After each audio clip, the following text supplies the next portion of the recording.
Le 23h sur RTI 1, Madame, Monsieur, bonsoir. Les titres au sommaire de ce journal. Le portefeuille de l'État est en pleine croissance de 6,4 milliards de francs CFA en 2016. Il est passé à 58 milliards de francs CFA. Plus de fonds invitent à de meilleures dispositions dans la gestion et une nouvelle stratégie est présentée, le développement au cours de cette édition. Relancer le secteur du tourisme, voilà la mission de 114 agents touristiques. Des offres proposées au divertissement. Un grand balayage est en vue pour ce secteur. Le détail au cours de ce journal.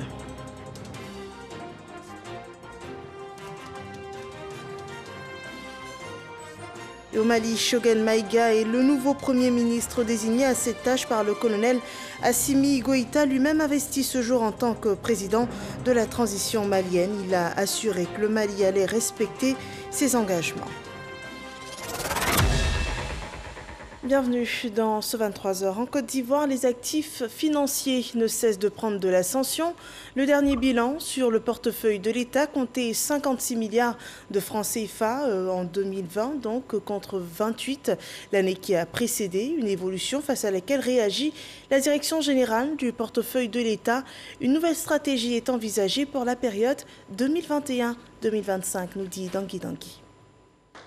La nouvelle stratégie de gestion du portefeuille de l'État sur la période 2021-2025 a été présentée aux patrons d'entreprises publiques et parapubliques. C'était à l'occasion d'une rencontre d'échange entre les mandataires sociaux des entreprises publiques et le ministre du Budget et du portefeuille de l'État. Nous accueillons ça avec beaucoup de satisfaction parce que vous voyez, depuis 2-3 ans, il y a une dynamique dans la gestion de ce portefeuille de l'État. Une dynamique qui est sur une pente fructueuse, vertueuse. Il faudrait continuer la formation, le renforcement des capacités pour que les sociétés d'État, les sociétés à participation financière publique de l'État soient un moteur, soit un instrument de la mise en œuvre de la politique du gouvernement. Construit sur les 3 axes, notamment l'amélioration de la performance du portefeuille, le renforcement de la diffusion de bonne gouvernance et de bonne gestion, la nouvelle stratégie de gestion du portefeuille de l'État se nourrit de cette vision du gouvernement. C'est de faire en sorte que nous ayons d'abord un État fort. Et un État fort, ça passe par des entreprises publiques qui sont performantes, qui ont des résultats intéressants, qui sont capables de gagner des marchés tant en interne qu'à l'international et qui sont capables donc de contribuer à la création d'emplois et à la distribution de la richesse auprès des Ivoiriens. Avant la présentation de la nouvelle stratégie, la direction générale du portefeuille de l'État a dressé un bilan satisfaisant, selon ses propres termes, des stratégies précédentes. Selon cette direction, le portefeuille de l'État était de 56 milliards de nos francs en 2020 contre 28 milliards en 2019 et 6,4 milliards en 2018. La Côte d'Ivoire, pour la gestion de son budget, a opté pour le budget programme d'Abidjan, au plus petit hameau du pays. Son élaboration est expliquée aux populations. Kader Sogodogo nous en dit davantage. Gagnoua, chef-lieu de la région du Gor. Corps préfectoral, élu, directeur et chef de service, leader d'opinion, garant de la tradition ou encore chef religieux. Tous ont répondu présents à l'appel des hommes du directeur général du budget et des finances à l'effet de leur présenter le budget citoyen contenu dans un manuel. Les mettre au parfum de la vie de la nation. Soucieux de toujours mieux informer la population sur les actions de l'État, le gouvernement a élaboré un document dénommé budget citoyen pour traduire l'information budgétaire de façon synthétique et dans un langage accessible à tous. Il matérialise la volonté du gouvernement de rapprocher davantage le budget de l'État des populations. Cette tournée de sensibilisation sur le budget citoyen se tient également à Daloa. Dans la salle de réunion de la préfecture des régions, l'objectif de la mission reste le même. Répondre aux orientations du Code de transparence dans la gestion des finances publiques.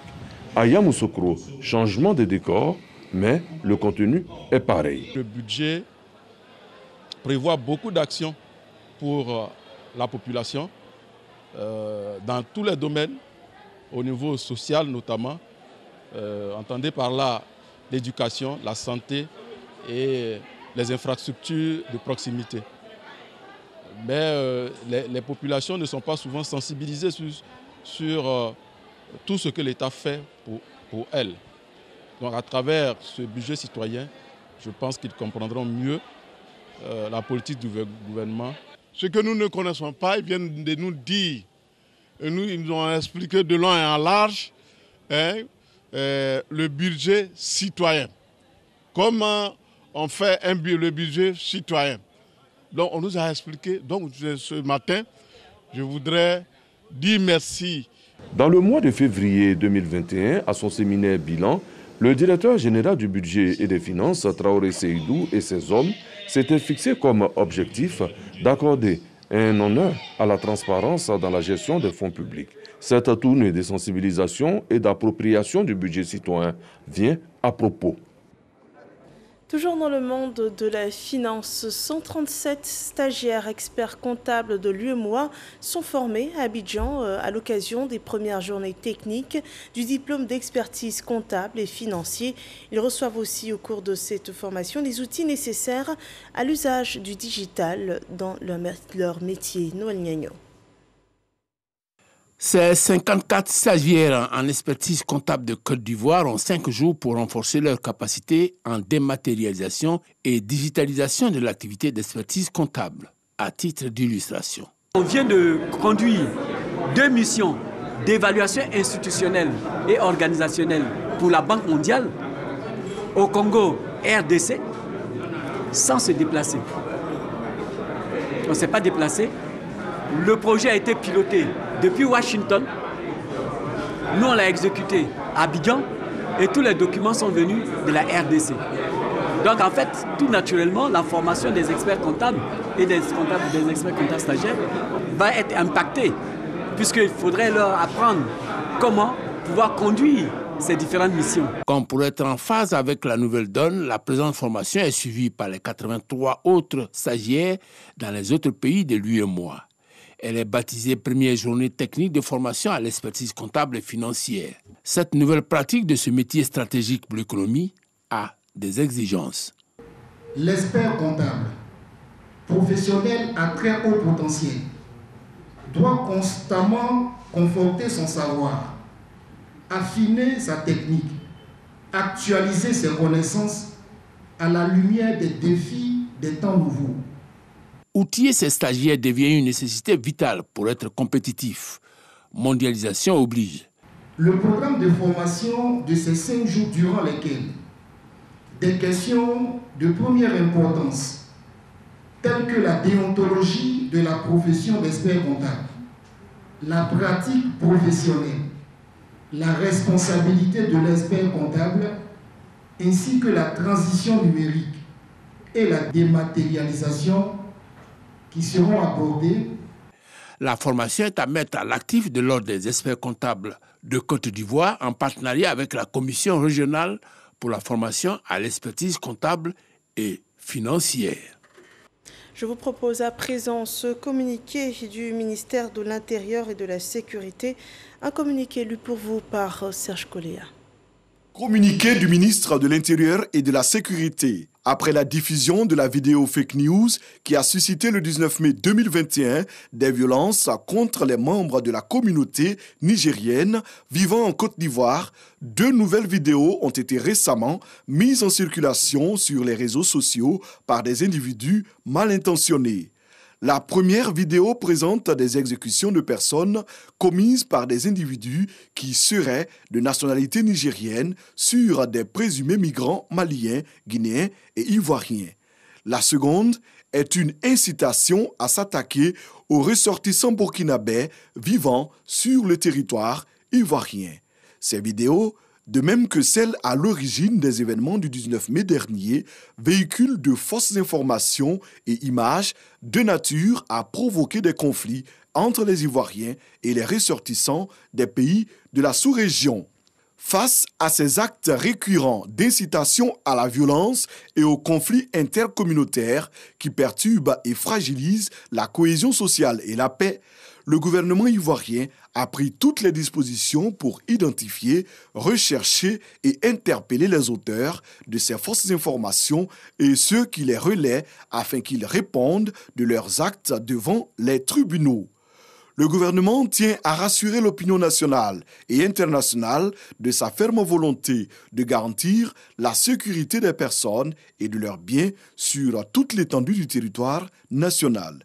Le gouvernement invite par conséquent les populations à ne pas céder à de telles manipulations, à demeurer calmes et à continuer de vaquer librement à leurs occupations habituelles.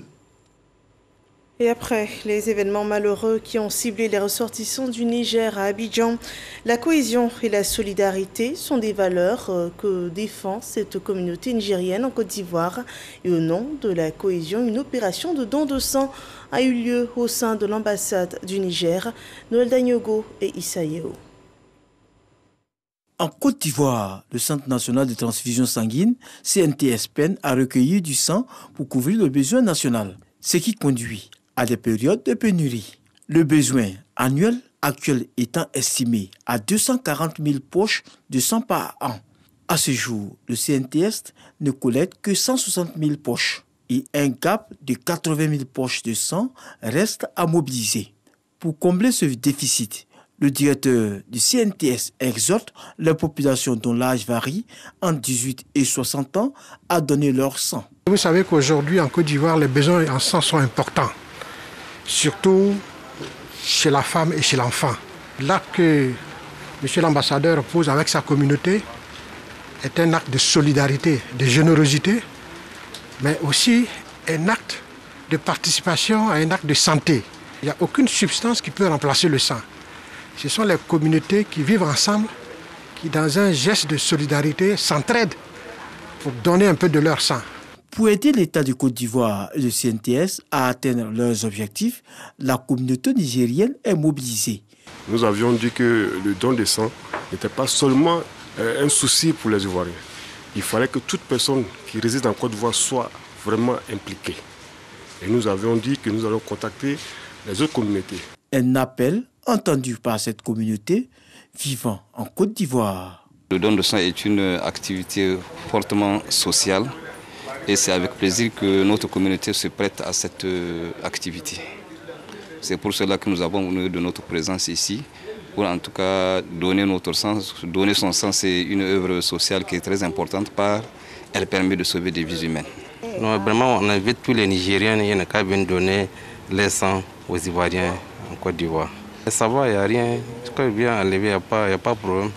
Le directeur du CNTS, Konaté Seydou, se réjouit de la mobilisation pour cette opération. Il souhaite que les autres communautés vivant en Côte d'Ivoire en fassent autant.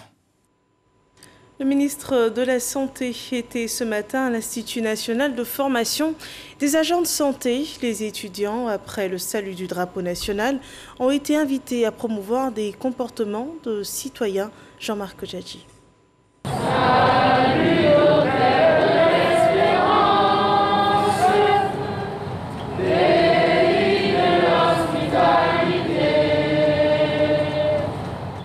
Les regards fixés vers le drapeau national, une centaine d'étudiants de l'Institut national de formation des agents de santé INFAS exécutent en chœur l'hymne national l'abidjanaise.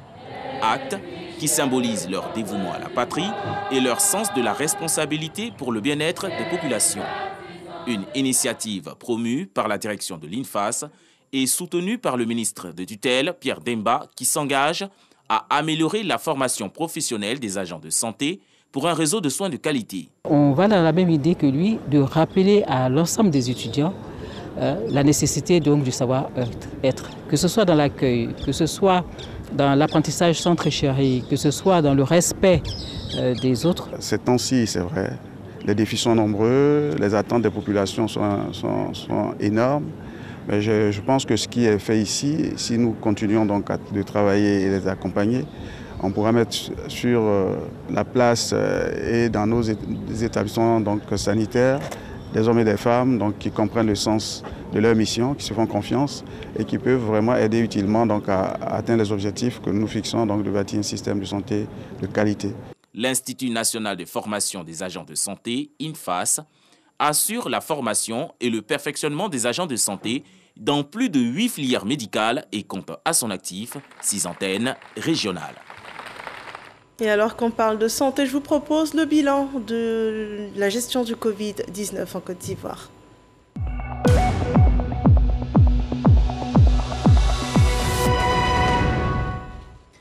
Le ministère de la Santé, de l'Hygiène publique et de la couverture maladie universelle enregistre ce lundi 3 nouveaux cas de Covid-19, 20 nouvelles guérisons et aucun cas de décès. Ce 7 juin, la Côte d'Ivoire compte ainsi 47 493 cas confirmés, dont 46 989 personnes guéries. 306 personnes sont décédées au total dans le pays des suites de la Covid-19. Il reste 198 cas actifs. Et sachez que la campagne vaccinale, elle, enregistre un total de 606 907 doses administrées sur toute l'étendue du territoire national. Une action solidaire envers des sinistrés dans la commune de Yopougon. L'on se souvient du malheureux incendie qui avait ravagé 6 habitations le 12 mai dernier. À ces personnes, l'État de Côte d'Ivoire apporte une assistance financière. Walter Amadou Ouattara. Yopougon Sikoji Saint-André, porte 1602. Plus d'un mois après l'incendie qui a ravagé 6 logements le jour de la fête de Ramadan, la bande de sécurité reste visible. Le cœur encore meurtri, Simone Zoku, qui près d'Ali, revient sur le lieu du sinistre. Aucune aiguille n'est pas sortie. Ce sont les maisons des retraités. D'autres même ne vivent pas, ce sont les enfants seulement qui sont là. Simone Zoku nous a également fait entendre que, et sans toit, sa famille forte de 15 personnes, dont 2 bébés, âgés chacun d'1 mois et 3 ans, ainsi que son mari à la retraite depuis plus de 25 ans, est victime d'un AVC qui l'a rendu amnésique. Les 3 enfants, actuellement, ils dorment dans la maison privée. Je ne sais pas où les amener. Je ne sais pas où les amener. Mon souhait est que si j'ai eu quelqu'un même pour reconstruire le bâtiment, ma maison là, je suis content. Cette situation touche la sensibilité du gouvernement. La ministre de la Solidarité et de la lutte contre la pauvreté, Miss Belmont Dogo, a effectué le déplacement les bras chargés de vivres et avec une assistance financière d'un montant de 300 000 francs CFA comme appui à la relocation par famille. Le gouvernement prend l'engagement d'être aux côtés des populations, aux côtés des populations vulnérables, aux côtés des populations pour être solidaire de tout ce que vous vivrez. Et cet engagement-là s'est traduit en acte aujourd'hui. Les bénéficiaires ont traduit leur gratitude au gouvernement. Nous sommes vraiment très contents parce qu'ils ne sont pas restés indifférents au malheur que nous a frappé. Vraiment merci au gouvernement. Miss Belmont Dogo, ministre de la Solidarité et de la lutte contre la pauvreté, avait à ses côtés le ministre Gilbert Kafana Kone, maire de la commune de Yopougon. Dans le secteur des logements sociaux, 77 souscripteurs ont reçu la clé de leur logement. On voit cela avec Dangui Dangui.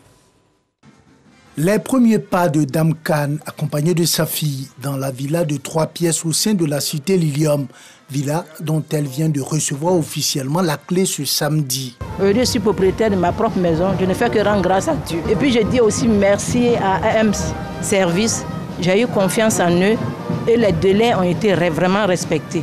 Comme Dame Khan, ce sont 77 des 350 souscripteurs du programme de logement immobilier initié par l'entreprise AMS AIBMP qui ont reçu les clés de leur maison, aussi bien que la garantie qu'ils sont à l'abri de toutes sortes de tracasseries. Avant de construire, on fait une étude au préalable, une étude du sol et de toutes ces choses-là. Et ensuite, on s'arrange à voir tous les documents administratifs. Ça, c'est très important. Et après, nous construisons avec la réglementation en vigueur du ministère de la Construction, du Logement et de l'Urbanisme. Après avoir félicité l'opérateur immobilier pour avoir respecté ses engagements envers l'État et envers les souscripteurs du programme, le directeur général du logement a fait le point du programme de logements sociaux. Aujourd'hui, nous sommes pratiquement à 20 000 logements réalisés sur l'ensemble des sites. Vous êtes aujourd'hui sur le site des BIMP, sur lequel est développé plus de 1000 logements, avec cette tranche pour laquelle nous avons commencé à remettre les clés. Je puis vous dire que les engagements de l'État continuent d'être importants. De nombreuses études estiment le déficit de logement en Côte d'Ivoire à plus de 600 000 maisons, dont l'essentiel à Abidjan. Un déficit qui croît d'environ 10% chaque année, selon les mêmes études. Dans le domaine touristique, une grande opération est lancée pour le repositionnement du tourisme ivoirien. Une relance qui passe par l'assainissement de ce secteur et 114 agents assermentés sillonneront les réceptifs hôteliers pour veiller au respect des règles en vigueur pour tout établissement hôtelier d'Angui-Dangui. La deuxième vague des agents assermentés du ministère du Tourisme, composée de 114 personnes, a reçu sa feuille de route pour aller sur le terrain. Il y a les tests qui régissent. Et en fonction des tests, là, nous allons rendre compte à nos supérieurs, parce que dans le cadre des assermentés, il y a des contrôleurs, il y a des superviseurs et tout ça, qui vont nous donner l'autorisation de soi. Souvent, on ferme les établissements, souvent, on les oblige à aller se mettre en règle. Aujourd'hui, nous avons assermenté encore près de 114 pour qu'ils soient désormais opérationnels sur le terrain pour le contrôle des actes administratifs. Parce que pour opérer dans le secteur, il faut être à jour vis-à-vis de l'administration du ministère du Tourisme. Il faut avoir l'agrément pour les hôtels et il faut aussi avoir la licence d'exploitation d'un hôtel. Cette remise a été précédée de prestations de serment en 2019 et d'une formation en 2020. Le ministre du Tourisme et des Loisirs engage ses agents assermentés à travailler dans le respect de la loi. La Côte d'Ivoire va abriter cette année une véritable opportunité pour relancer le secteur en invitant le monde entier à découvrir le potentiel que nous sommes en train de valoriser chez nous. Ces différents agents assermentés veilleront à faire en sorte que ce changement de paradigme s'accompagne d'un accent particulier qui est mis sur la qualité des services et la restitution d'un système de certification qui va respecter un certain nombre de normes. Selon le ministre, ces agents assermentés devront faire face aux défis de l'organisation de la Journée mondiale du tourisme, GMT, en septembre prochain et de la Coupe d'Afrique des Nations Cannes 2023. La lutte contre l'incivisme sur les routes, le Haut Conseil des entreprises de transport routier sensibilise les chauffeurs et propriétaires des automobiles dans les gares. On voit cela avec Lanciné Bakayoko. Depuis le début de l'année, le nombre d'accidents de la circulation est en augmentation. Près de 700 morts au cours des 3 derniers mois. Aujourd'hui, c'est devenu une véritable hantise pour les usagers des cars, des taxis et des bacas. Je me demande s'ils sont conscients de la vie des passagers. Est-ce qu'ils savent que la vie de ces personnes derrière eux dépend d'eux? Je prie Dieu pour arriver à destination. Ça, c'est la première des choses. S'en remettre à la providence, pas mal. Mais s'attaquer aux causes profondes des accidents, encore mieux. D'où cette grande campagne de sensibilisation initiée dans les gares routières par le Haut Conseil des entreprises de transport, la fêtière des acteurs de la route. Principaux axes de cette campagne de sensibilisation, les cas de conduite sans visite technique automobile, d'excès de vitesse et de mauvais état mécanique du véhicule. Cet après-midi, le centre d'intérêt, ce sont les cas de détention de faux documents de transport, mais surtout de conduite en état d'ébriété. Les différents tests que nous avons faits ne nous ont pas permis de déceler véritablement les conducteurs qui sont sous l'emprise de l'alcool, parce que tous les tests ont été négatifs. Mais lorsque nous regardons l'environnement dans lequel nous avons évolué, c'est sûr et certain que les conducteurs s'adonnent à la prise d'alcool avant d'aller monter sur le véhicule. À Djamé Liberté, les vendeurs de boissons alcoolisées, parfois interdites, sont partout et ne s'en cachent pas. En attendant l'arrivée des forces de l'ordre pour démanteler ces réseaux, le Haut Conseil exhorte les chauffeurs à renoncer à l'incivisme et aux stupéfiants. Nous avons aussi demandé aux délégués ici présents de faire en sorte qu'à partir de la semaine prochaine, l'accoutrement, c'est-à-dire la manière de s'habiller des conducteurs soit vérifiée. La coiffure du conducteur soit contrôlée. La tenue soit contrôlée pour que cette question d'insécurité routière qui est liée à la consommation de l'alcool, de la drogue, à l'incivisme dans les camions soit combattue. Dans les jours à venir, cette grande campagne de sensibilisation qui mobilise tous les délégués syndicaux va se poursuivre à l'intérieur de la Côte d'Ivoire. Prochaine étape, Yamoussoukro et Daloa. Parlons de culture à présent. Un festival international de poésie pour célébrer l'amour des lettres. Il entend valoriser la pratique et la discipline, donc la poésie, qui selon les promoteurs peut jouer un rôle dans l'édification d'une société porteuse de valeurs. On voit cela avec Franck Quadio. À toi la fleur de mon cœur, toi qui m'illumines chaque jour, belle comme les cieux. Des poètes en devenir, exprimant par le mot l'expression de leurs émotions profondes, le Festival international de la poésie d'Abidjan, selon son promoteur, Lassina Keïta, vise à remettre au goût des lettres ce genre qui tend à être oublié. Et qui mieux que ces jeunes pépites des écoles pour mieux faire éclore la verve poétique et la thématique environnement est choisie. Leur vie, leurs larmes et leurs pensées, pour une école en péril ou pour des âmes glacées. Bien que tout soit passé dans nos habitudes, il est le reflet de nos gratitudes. Nous sommes à la 4e édition de ce festival destiné aux écoles, mais aussi aux professionnels du genre. Sarah, étudiante, c'est le prix des universités et grandes écoles et le prix spécial du jury. Bon, je ne suis pas poète, mais j'aime l'écriture. La lecture m'a permis, ou me permet, je dirais, de m'épanouir. Donc, au travers de la lecture, j'ai découvert la poésie. Le prix Maurice Bandama pour la création poétique, le prix du jeune poète des écoles, ce sont entre autres les prix décernés. Le directeur du livre, au nom du ministère de la Culture, et le parrain Faman Touré, président de la Chambre de commerce, valide la pertinence de l'initiative. La 4e édition du Festival international de la poésie d'Abidjan sera suivie cette année 2021 de la 5e édition. Elle aura lieu au mois d'octobre. Le thème, Covid-19, sans relâche, nous vaincrons. L'actualité hors de nos frontières au Mali, le nouveau président de la transition a dit ce jour vouloir rassurer les organisations sous-régionales, régionales et la communauté internationale en général que son pays va honorer l'ensemble de ses engagements et dans l'intérêt supérieur de la nation malienne. Le colonel Assimi Goïta a affirmé ainsi sa volonté d'organiser des élections crédibles, justes et transparentes aux échéances prévues.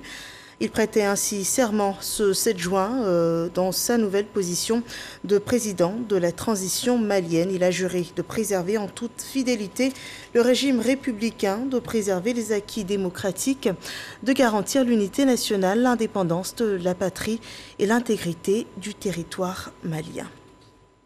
En Russie, l'opposant et ex-député Dmitri Goudkov a annoncé hier qu'il avait quitté la Russie pour l'Ukraine. Il dit avoir subi des pressions des autorités de Moscou à l'approche des élections législatives de septembre. Des sources proches du Kremlin lui avaient dit que s'il ne quittait pas le pays, il serait arrêté dans une fausse affaire criminelle montée contre lui. La semaine dernière, il avait été arrêté dans le cadre d'une affaire de loyer impayé, une affaire pour laquelle il encourait jusqu'à 5 ans de prison, libéré contre toute attente au bout de 2 jours. L'opposant de 41 ans a préféré fuir le pays et à l'approche des élections législatives de septembre, le pouvoir est accusé de vouloir faire le ménage dans les rangs de l'opposition. Voilà qui met fin à cette édition d'information. Merci de nous avoir suivis. Retour de l'actualité sur RTI 1 demain dès 6h30. Excellente fin de soirée chez vous.